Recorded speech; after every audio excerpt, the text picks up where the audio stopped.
la tristesse arrive, je sais tu es là, toujours près de moi.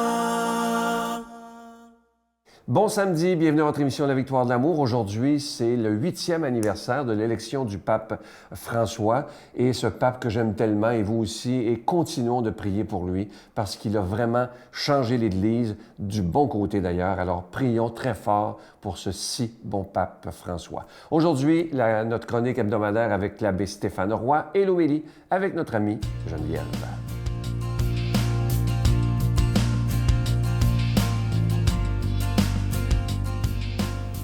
Bonjour à toi, bon samedi matin. Bienvenue à cette chronique sur les chemins du cœur. Réfléchissant toujours sur l'expérience de Dieu, et franchement, des bibliothèques ont été écrites sur ce sujet. Parce que expérimenter Dieu, c'est expérimenter cette personne dont l'une des caractéristiques, c'est d'être infini et éternel. C'est le Père Sophronies, un de mes auteurs préférés, qui disait que la prière est une création infinie. Et que de fait, on découvre un vaste monde dans l'expérience de Dieu. Bien sûr, à l'extérieur de nous, mais parce que tout d'abord, à l'intérieur de nous. Et c'est justement là que je veux t'amener. Dans l'expérience de Dieu, il y a de ces géants, de ces femmes, de ces hommes, de toute culture, qui ont expérimenté le divin, le souffle, dans l'histoire de l'humanité. Et l'une d'elles, une petite Italienne, déclarée docteur de l'Église, Catherine de Sienne, a entendu un jour Dieu lui dire une phrase très révélatrice. Dieu semblait lui dire, c'est dans la connaissance de toi que tu vas apprendre à être qui je suis pour toi. Cette connaissance de Dieu, comme je te disais la semaine passée, qui nous investit, nous donne toujours, c'est ce Dieu de la Bible, de naître. Tu sais, il y a quelque temps, je t'ai parlé des sens. Et si on renaissait à nos sens? Nous qui parfois les négligeons. Et si on renaissait à notre tête? Dieu qui donne sens à nos expériences en éveillant en nous des mots, des vérités, des beautés. Et si on renaissait à notre cœur et à notre intériorité, parce qu'il nous y attend, qu'il nous y habite, qu'il nous investit. Lui qui est le cœur de ton cœur, qui nous habite. Il t'attend.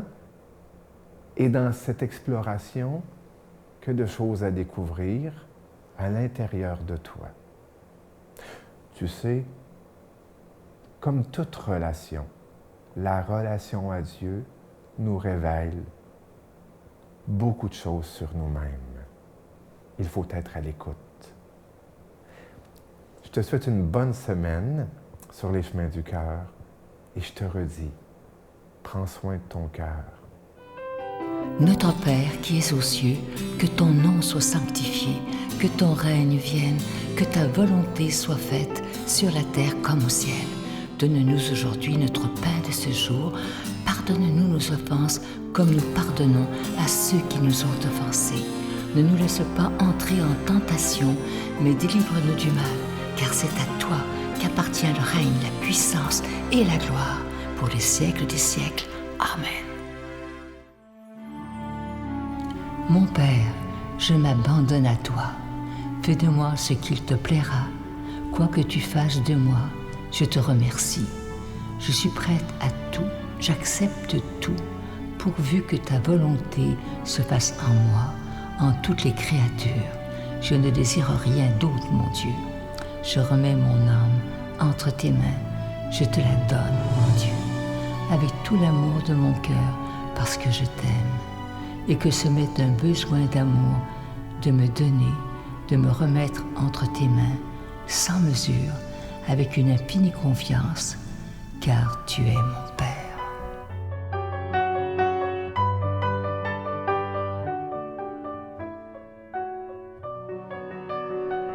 Nous sommes en plein mois de mars, plein mois du Carême 2021. Comme vous le savez, comme on fait à chaque année, pendant le Carême, c'est exceptionnel, il n'y a pas de cadeau du mois.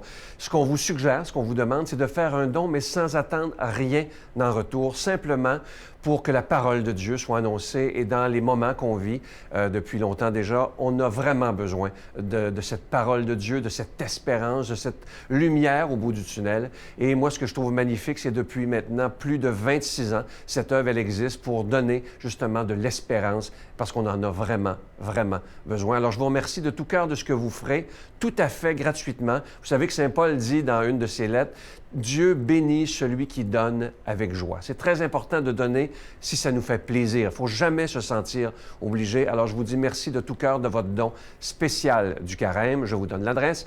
La Victoire de l'Amour, case postale 120, succursale Boucherville à Boucherville. Le J4B 5E6, je vous la redonne. La Victoire de l'Amour, case postale 120, succursale Boucherville à Boucherville. Le J4B 5E6, également par téléphone du lundi au vendredi par carte de crédit de 8h30 à 16h30 dans le 514-523-4433, 523-4433 ou sans frais le 1-888-811-9291, 1-888-811-9291 et aussi sur notre site Internet, le www.lavictoiredelamour.org. Alors, merci de tout cœur, comme je vous disais tantôt, de ce que vous ferez pour la Victoire de l'amour. Merci de donner des mains à la Providence et merci de votre don tout à fait spécial du Carême 2021.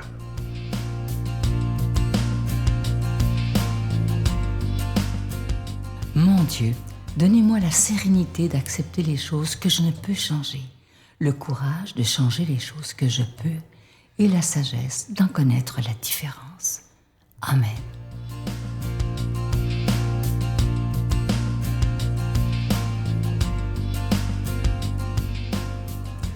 Jésus dit encore la parabole que voici à certains qui étaient convaincus d'être justes et qui méprisaient tous les autres. 2 hommes montèrent au temple pour prier. L'un était pharisien et l'autre collecteur d'impôts. Le pharisien, debout, priait ainsi en lui-même. « Ô Dieu, je te rends grâce de ce que je ne suis pas comme le reste des hommes, qui sont voleurs, malfaisants, adultères ou encore comme ce collecteur d'impôts. Je jeûne 2 fois par semaine, je paie la dîme de tout ce que je me procure. » Le collecteur d'impôts, publicain, se tenant à distance, ne voulait pas lever les yeux au ciel, mais il se frappait la poitrine en disant « Ô Dieu, prends pitié du pécheur que je suis. » « Je vous le déclare, dit Jésus, celui-ci redescendit chez lui justifié, et non l'autre, car tout homme qui s'élève sera abaissé, mais celui qui s'abaisse sera élevé. » Que j'aime cet évangile. Je les aime tous, là, vous allez me dire, vous avez bien raison. Ici, on voit tellement le cœur de Jésus, son attitude intérieure.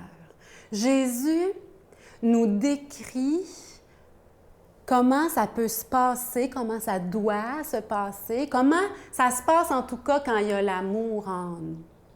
C'est quoi aimer? C'est quoi être dans l'amour? Bien, c'est entre autres ne pas s'élever et ne pas considérer les autres comme inférieurs à nous. C'est important. C'est ça la bienveillance, la bonté, l'amour. Et ça rend heureux. C'est pas juste pour faire honneur à Dieu ou rendre gloire à Dieu. Bien sûr, des êtres aimants, on a le goût d'être proche d'eux, ça rend gloire à Dieu. Notre éternité va être faite de ça, l'amour, la bienveillance, la bonté, la paix, tout ça. Donc, c'est sûr que ça fait honneur à Dieu, mais ça rend notre propre vie meilleure. Ça nous rend plus heureux, plus disposés à être joyeux. Aimer, c'est tellement la réponse à tout. Et ça se passe comme ça quand on croise, on juge tous, c'est un mouvement naturel de notre humanité, de poser un jugement. Hein. Depuis la tâche originelle, dire, le serpent avait dit, tu connaîtras le bien et le mal.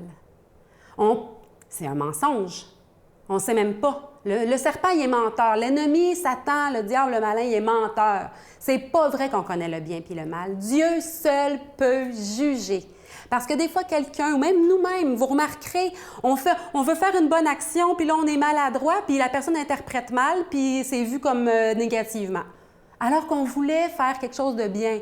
Ça nous arrive, puis Saint Paul l'a dit, je fais donc le mal que je voudrais pas, puis je fais pas le bien que je voudrais. On est tous pareils. Donc, l'amour, la bonté, l'humilité, c'est de considérer les autres comme supérieurs à nous. S'abaisser dans ce sens-là. Et ça demande une décision, certes. C'est sûr, ça demande une décision. Humainement, on a le goût d'être reconnu, d'être aimé, et tout ça, c'est normal.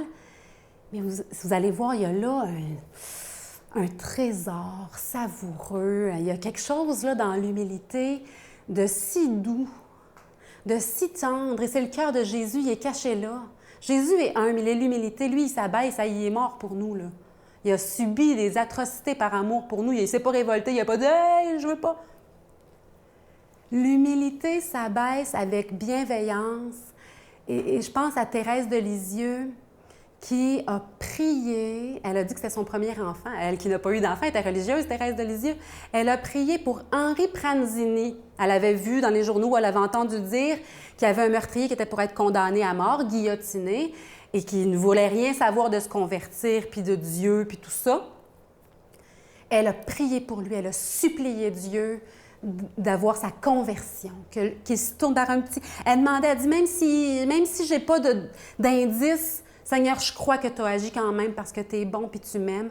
Je te le demande. Puis elle a eu un signe, il a embrassé un crucifix que le prêtre lui tendait juste avant sa mort, alors qu'il avait refusé de se confesser, il avait refusé tout. Et elle dit qu'elle a obtenu par la prière. Donc, quand nous, on se retrouve dans un lieu public avec d'autres mondes, ou même chez nous tout seul, mais qu'on pense à des gens, puis qu'on croise des gens, mais il ne faut pas les juger. Pourquoi les juger? Prions pour eux. C'est le secret, c'est un outil. Prions pour... Intercédons. Intercédons, c'est une bonne chose. Je vous souhaite aujourd'hui des belles prières remplies d'intercession pour le monde. Que Dieu nous bénisse. Au nom du Père, du Fils et du Saint-Esprit. Amen. Je vous salue Marie, pleine de grâce. Le Seigneur est avec vous. Vous êtes bénie entre toutes les femmes, et Jésus, le fruit de vos entrailles, est béni. Sainte Marie, Mère de Dieu, priez pour nous pauvres pécheurs, maintenant et à l'heure de notre mort. Amen.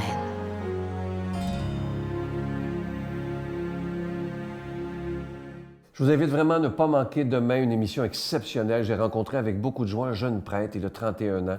Il s'appelle Noé Vermeer et il est né sans bras. Il n'y a pas de bras. Il est né au Rwanda. Il a été adopté par des parents belges. Il nous explique demain pourquoi. Et vous allez voir qu'il accepte son handicap d'une façon extraordinaire. Et c'est un prêtre qui est apprécié là où il travaille parce qu'il est d'une extrêmement grande profondeur. Alors, parlez-en autour de vous. C'est une émission demain qui est remplie d'espérance. Je vais vous souhaiter la plus belle des journées et comme d'habitude, j'ai hâte de vous retrouver demain. Bye. Mais pourquoi je n'ai pas de bras et que les autres en ont? Donc j'avais quand même pas mal de questionnements, c'est vrai. De révolte profonde, peut-être pas. Mais c'est vrai que de temps en temps, j'aspirais à pouvoir être comme les autres.